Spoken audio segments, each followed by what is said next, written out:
C'est l'heure du journal télévisé de la mi-journée. Bonjour et bienvenue à tous. Pour commencer, les titres. En Côte d'Ivoire, les échanges hier entre le président de la République Alassane Ouattara et le président de la Banque ouest-africaine de développement. Au menu, plusieurs projets de développement. Les deux hommes se sont entretenus au palais présidentiel dans la commune du Plateau. Toujours en Côte d'Ivoire, une conférence de presse des architectes pour exprimer leur mécontentement. L'Ordre des architectes a dénoncé hier les effondrements d'immeubles dans le pays et le non-recours aux architectes, garants d'une construction saine et durable. Enfin, au Royaume-Uni, le lancement aujourd'hui d'une campagne massive de vaccination contre le coronavirus. Tout d'abord, l'actualité en Côte d'Ivoire. Le président de la République, Alassane Ouattara, a reçu hier en audience au palais présidentiel dans la commune du Plateau le président de la Banque ouest-africaine de développement. Alassane Ouattara et Serge Ekwe ont parlé de plusieurs sujets relatifs aux projets de développement et aux modes de financement alternatifs innovants. Le point dans ce reportage de Awa Touré. Le nouveau président de la Banque ouest-africaine de développement, Serge Ekwe, reçu par le président de la République Alassane Ouattara, président en exercice de l'UEMOA. Nommé le 18 août 2020 à la tête de l'institution commune aux États de l'UEMOA, Serge Ekwe, qui accompagnait ses plus proches collaborateurs, est venu présenter son plan d'action au chef de l'État et surtout recueillir ses conseils pour relever les nombreux défis qui l'attendent. J'ai tout d'abord félicité le président de la République pour son élection. J'ai ensuite présenté à mon nom personnel, mais également au nom de l'institution que je préside, les condoléances les plus attristées au chef de l'État pour la perte et le décès du Premier ministre Amadou Gon Coulibaly. J'ai également remercier le chef de l'État d'avoir soutenu ma candidature à la présidence de la Banque ouest-africaine de développement, nomination qui a été proposée par le président de la République du Bénin, le président Patrice Talon, à qui bien évidemment je rends hommage. Nous avons ensuite discuté de sujets relatifs au projet, des sujets relatifs au développement, des sujets relatifs au mode de financement alternatifs, innovants de nos sujets de développement dans la région, de nos projets, que ce soit dans les domaines des infrastructures, de l'énergie, de l'agriculture, mais également dans les secteurs qui sont très au cœur du plan national de développement. Il s'agit pour moi de bien cadrer la feuille de route. Il s'agit en toutes circonstances que la Banque ouest-africaine de développement et la République de Côte d'Ivoire, et ensuite entre ma personne et le chef de l'État, nous soyons parfaitement synchronisés. Expert en banque et finance, Serge Ekwe succède à Christian Adovoland, qui a dirigé la Banque ouest-africaine de développement depuis 2011.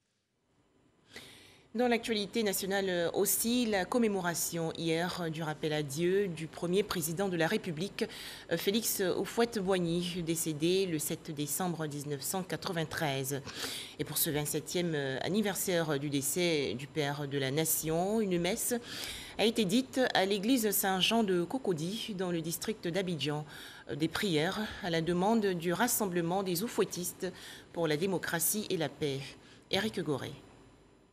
La paroisse Saint-Jean de Cocody n'a pas été choisie au hasard pour célébrer le 27e anniversaire du décès du président Félix Houphouët-Boigny. C'est devenu un rituel pour cette paroisse de rendre hommage à l'illustre disparu chaque année.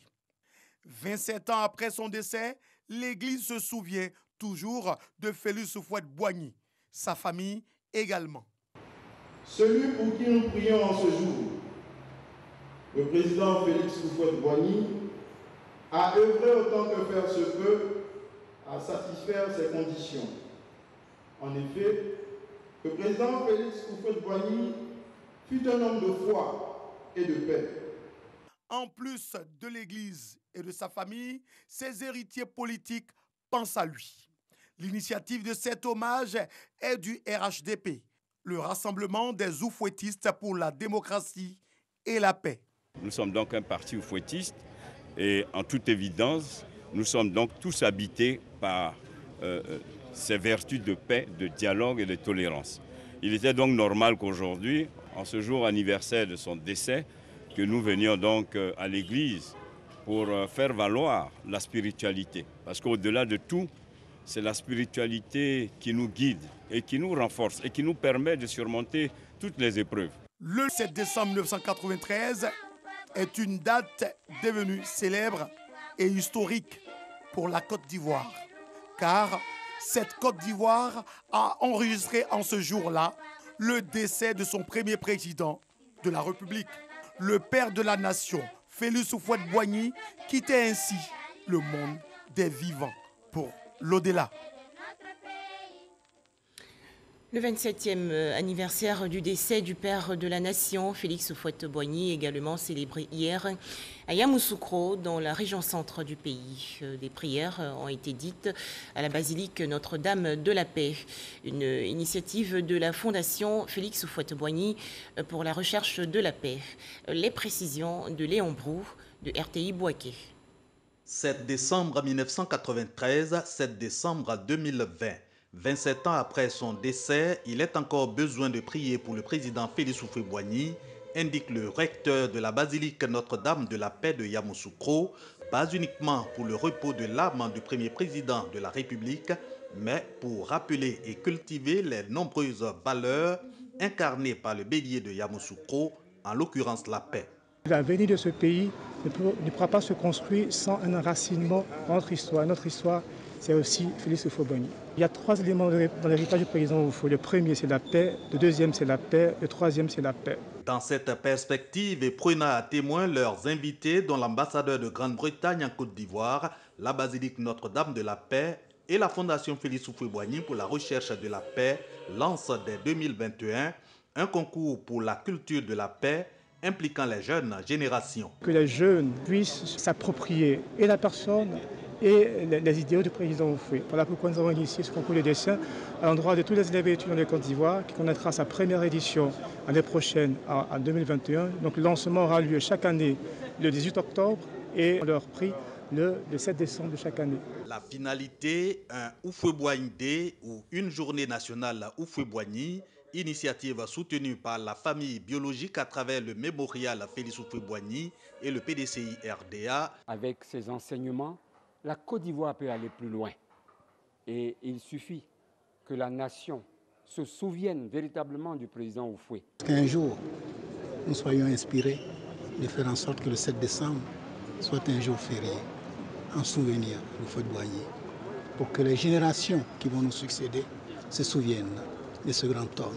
Chapelle du caveau familial des Boigny, ici a convié le mémorial Félix Houphouët-Boigny, la famille du père fondateur de la nation, à la prière pour le repos de l'âme et la culture des valeurs de paix de Félix Houphouët-Boigny. Autre actualité nationale et direction Grand Bassam dans la région sud du pays qui a accueilli hier un atelier organisé par le ministère du Plan et du Développement. Objectif, faire la revue de toutes les études économiques, sociales, environnementales et culturelles en cours en Côte d'Ivoire. Les explications de Jean-Louis Bangbo. D'importantes ressources financières et humaines sont mobilisées par le gouvernement et les partenaires pour l'élaboration des stratégies de développement, mais celles-ci sont souvent insuffisamment utilisées. Cet atelier organisé sous l'impulsion des partenaires au développement vise donc une meilleure optimisation des résultats des différentes études menées dans le cadre du développement. Ce que nous proposons aujourd'hui, c'est qu'au niveau du ministère, une fois que la cartographie a été complétée, que les études puissent être partagées et disséminées avec les partenaires, que nous puissions faire l'analyse ensemble avec le gouvernement pour voir comment ces analyses peuvent appuyer la transformation de l'économie. Les travaux de cet atelier permettront de répertorier dans une base de données l'ensemble des études réalisées ou en cours de réalisation par les acteurs nationaux et les partenaires au développement, afin d'aboutir à une meilleure prise de décision. Il s'agit de faire une cartographie de l'existant et de réfléchir ensemble comment on peut harmoniser la réalisation, la prise de décision, même les thèmes de référence des études à venir et surtout aussi de créer de la transparence dans les résultats des études existantes et des études à venir pour que pratiquement tout le monde puisse avoir accès aux études, aux conclusions. Les études déjà réalisées révèlent une forte concentration sur certaines thématiques sociales au détriment de sujets d'actualité tels que le genre, la digitalisation de l'économie, la paix, la sécurité et la cohésion sociale ou encore les changements climatiques. La restitution des résultats interviendra au bout de 3 jours de réflexion en commission de la 60aine de participants issus des structures ayant réalisé ces études. Un tout autre sujet dans l'actualité nationale et on s'interroge pourquoi certains immeubles s'effondrent-ils. L'Ordre des architectes de Côte d'Ivoire était hier face à la presse. Selon Abdoulaye Dieng, son président, le non-recours aux architectes est la cause des effondrements d'immeubles. Abdoulaye Dieng est au micro de Chak Koné. Ces derniers temps, les effondrements d'immeubles sont récurrents à Abidjan. Le dernier en date est celui d'un R+4 à Yopougon, Maroc. Face à l'ampleur du phénomène, le Conseil national de l'Ordre des architectes est monté au créneau pour situer les responsabilités. Les effondrements d'immeubles sont dus au fait qu'il n'y a pas d'architecte. Si vous regardez, la plupart des immeubles qui sont effondrés n'ont pas d'architecte. Ce sont des personnes qui sont décidées à ériger des bâtiments, qui avec des dessinateurs, qui avec des pseudo-architectes et qui prennent pas des ingénieurs, mais des techniciens en bâtiment qui se disent ingénieurs, vous voyez, donc, et qui érigent des bâtiments en voulant faire le maximum d'économies. Et malheureusement, ça crée les désastres que l'on constate. Abdoulaye Dieng a exhorté les usagers à s'approcher des services de l'Ordre des architectes afin de bénéficier du conseil pour éviter d'être victime de faux professionnels de la construction et du bâtiment. L'architecte fait faire des économies. Parce que quand il fait sa conception, il fait en sorte que, sans parler de l'architecture elle-même, que l'ingénieur qui va réaliser la structure tienne compte des coûts de l'exécution. Parce que vous avez des ingénieurs qui peuvent vous doser le béton, le ferraillage énormément, et de manière excessive. Mais l'architecte est là pour lui dire non, il faut que l'on gère l'économie, le budget du client, parce que voilà ce qu'il a. Donc, à chaque budget correspond une conception.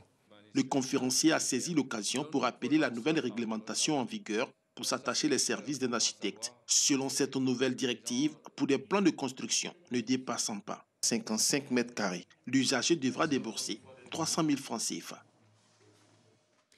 Des centaines de kits scolaires offerts récemment aux enfants de parents malades du cancer. C'est un don de l'organisation non gouvernementale Les Zinzins du Bonheur. C'était lors d'une cérémonie organisée au Centre national d'oncologie médicale et de radiothérapie Alassane Ouattara dans la commune de Cocody.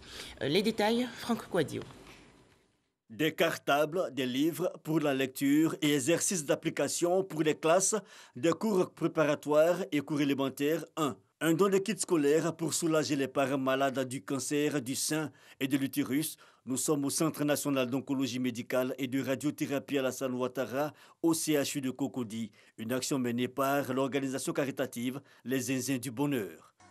Ce don s'inscrit dans notre plan d'action où chaque année nous offrons des kits scolaires aux enfants démunis mais méritants. 100 enfants pour cette première édition avec ce centre sont bénéficiaires. Un soulagement pour les parents en cette période post-rentrée scolaire, le coût du traitement constituant déjà un casse-tête. Médicaments chaque année, chaque fois, moi par exemple, je viens 3 fois dans le mois pour faire les soins. Il y a une piqûre qui coûte 55 000 francs que j'ai payé une fois. Et c'est 3 piqûres. Puis il y a d'autres qui coûtent 28 160 francs. ne savaient pas comment faire pour mettre les enfants à l'école. Bon. Ils nous ont mis la joie au cœur. Difficile pour eux de faire face à leur traitement. Elle vient nous voir à la direction. On fait des facilités de paiement. On apporte de l'aide à ces personnes. Et c'est parmi ces personnes qui avaient déjà exprimé des difficultés financières qu'on a pu choisir les enfants. Et ces personnes-là sont vraiment reconnaissantes aux Zinzins du Bonheur parce que c'est énorme ce qu'on a fait pour elles.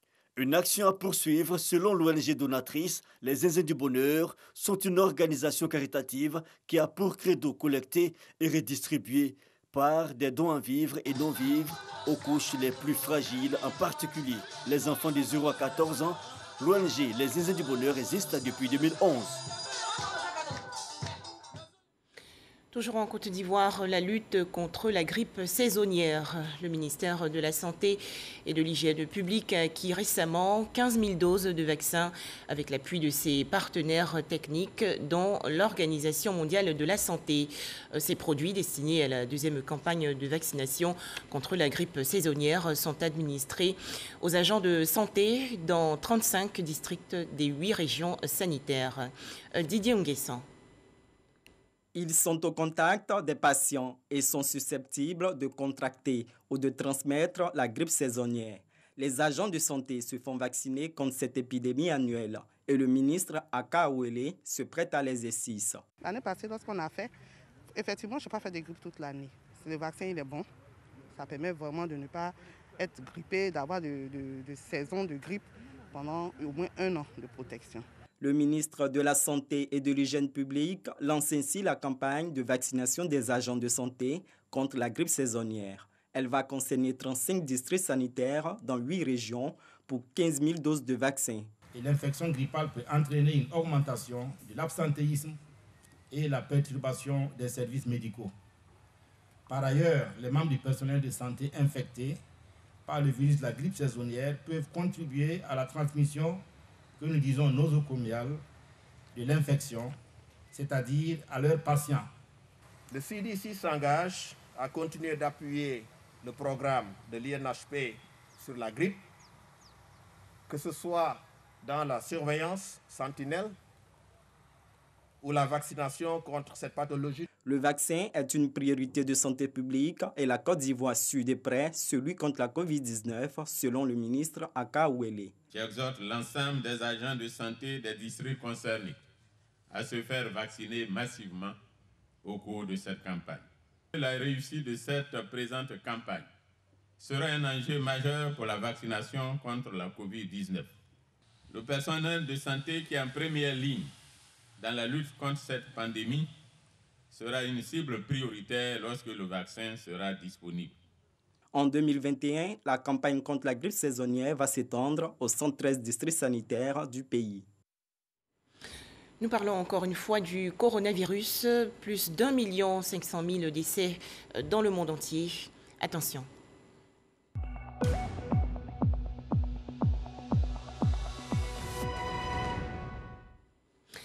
La Côte d'Ivoire n'est malheureusement pas épargnée. En effet, 22 nouveaux cas de maladie à coronavirus ont été enregistrés hier par le ministère de la Santé et de l'Hygiène publique. Le pays compte actuellement 21 507 cas confirmés de coronavirus, 21 150 personnes guéries, 132 décès et 225 cas actifs.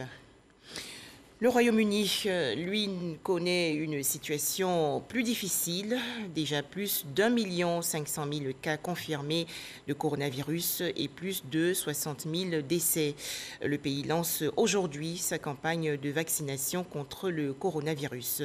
La première cible, les personnes les plus vulnérables, notamment le 3e âge. Retour en Côte d'Ivoire avec les 13e et 14e sessions extraordinaires de la conférence des chefs d'État et de gouvernement de l'Union africaine. Les travaux portent sur la zone de libre-échange continentale africaine et le projet dénommé « Faire taire les armes ». Les précisions de Abou Sanogo. C'est par visioconférence que se sont tenues les 13e et 14e sessions extraordinaires de la conférence des chefs d'État et de gouvernement de l'Union africaine sur la zone de libre-échange continentale africaine, en abrégé ZLICAF. Des réflexions pour approuver tous les instruments nécessaires au lancement des échanges dans le cadre de la zone de libre-échange continentale africaine. Un autre point saillant de cette rencontre, l'adoption de la décision établissant la politique et la base juridique pour assurer la mise en œuvre opérationnelle de la ZLICAF le 1er janvier 2021, conformément aux listes de concessions tarifaires, aux règles d'origine et aux programmes intégrés convenus sur le commerce des marchandises et le commerce des services. La Côte d'Ivoire était représentée par son ministre du Commerce et de l'Industrie, Souleymane Diarra-Souba. La Côte d'Ivoire a déposé ses instruments de ratification de l'accord de la ZLECAF et a transmis ses offres tarifaires, aussi bien au niveau des marchandises que des services, à la CEDEAO. Mon pays, la Côte d'Ivoire, qui attache un intérêt tout particulier à l'intégration africaine et notamment à l'ouverture du vaste marché africain, ne ménagera aucun effort pour la mise en œuvre effective de la ZLECAF. La 14e session extraordinaire de la conférence des chefs d'État et de gouvernement de l'Union africaine était consacrée à l'initiative Faire taire les armes en Afrique. Un projet phare de l'Union africaine qui repose sur l'engagement politique des États membres à prendre des mesures décisives pour mettre fin aux conflits et crises en Afrique. Mon pays fait également sienne les recommandations faites au cours de cette section et réitère sa volonté de préserver la paix, la sécurité et la stabilité à l'intérieur de ses frontières. À cet effet, il s'engage à œuvrer et pour toujours à faire taire les armes afin d'être en mesure de conduire son peuple vers une paix durable et un développement économique et social inclusif. Ce sommet extraordinaire sur Faire taire les armes en Afrique s'inscrit dans le cadre des réalisations importantes dans la promotion et la consolidation de la paix, de la sécurité et de la stabilité, ainsi que dans le renforcement de la bonne gouvernance et des possibilités de développement sur le continent.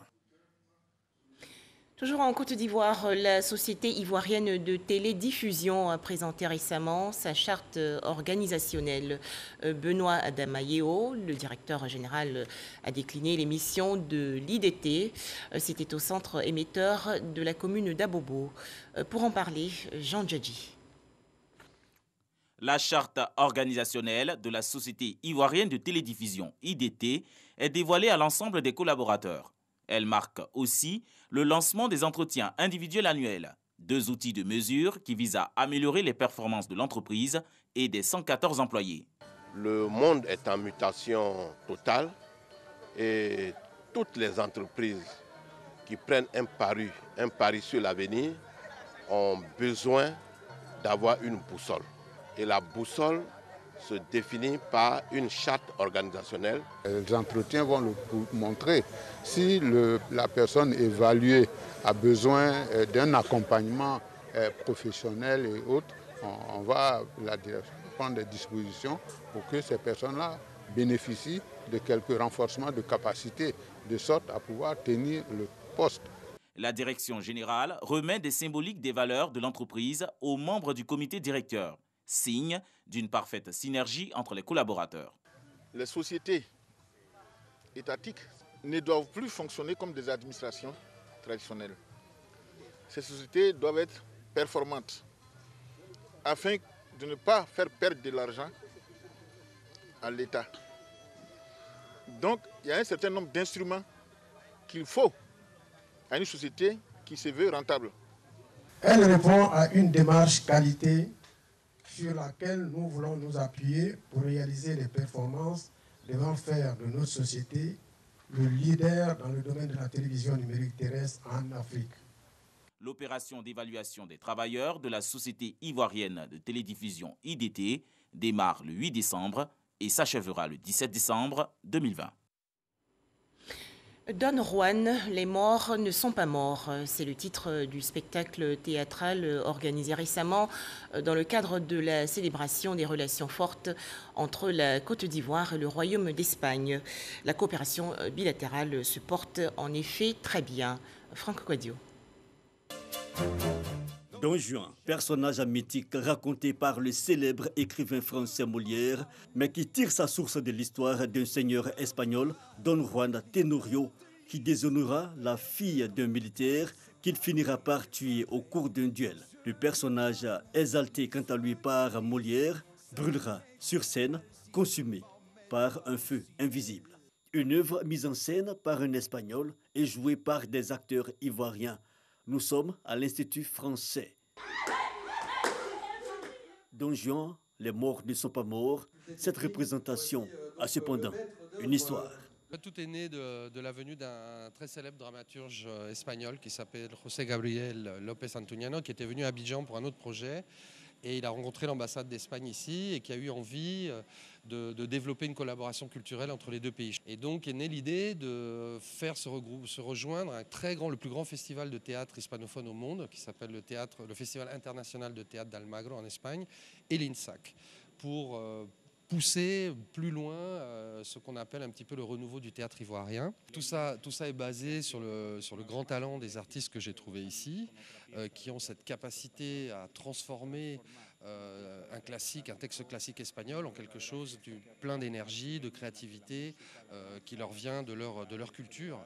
Déborah et Guéhi, des étoiles montantes des planches, et leurs amis de l'INSAC occupent la scène. L'adaptation ivoirienne est celle d'un homme à femme qui tue ses victimes. Il va s'en prendre à celle qu'il ne fallait pas, la nièce de Kwangui, le fils du feu. Celui-ci est tué mais revient d'entre les morts se venger. Je suis venu rendre la justice.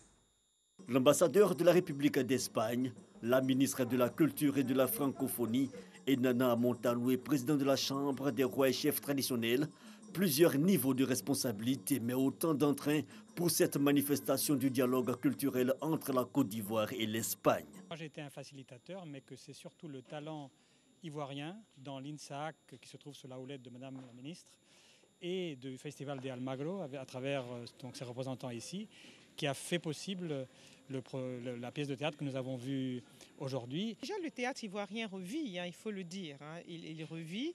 Mais ce que j'apprécie le plus, c'est le fait que d'autres pays se disent que c'est bien qu'ensemble, on puisse ressusciter ce théâtre international, permettre à nos jeunes ici, nos artistes, d'aller également à l'extérieur et eux également de venir en Côte d'Ivoire. Moi, je raisonne toujours en termes de coopération productive. Après 2019 au Festival d'Almagro en Espagne et 2020 sur les planches ivoiriennes, l'aventure est appelée à se poursuivre et le théâtre ivoirien à s'installer un peu plus comme valeur culturelle au-delà des frontières.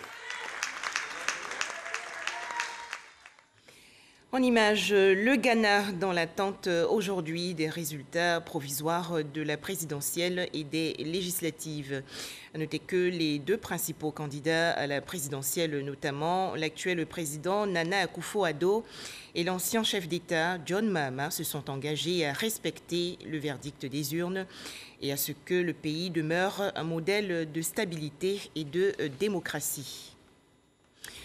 Il a fait très très chaud le mois dernier. En effet, novembre 2020 a été le mois de novembre le plus chaud jamais enregistré dans le monde, selon le bilan climatique mensuel publié hier par l'agence européenne Copernicus.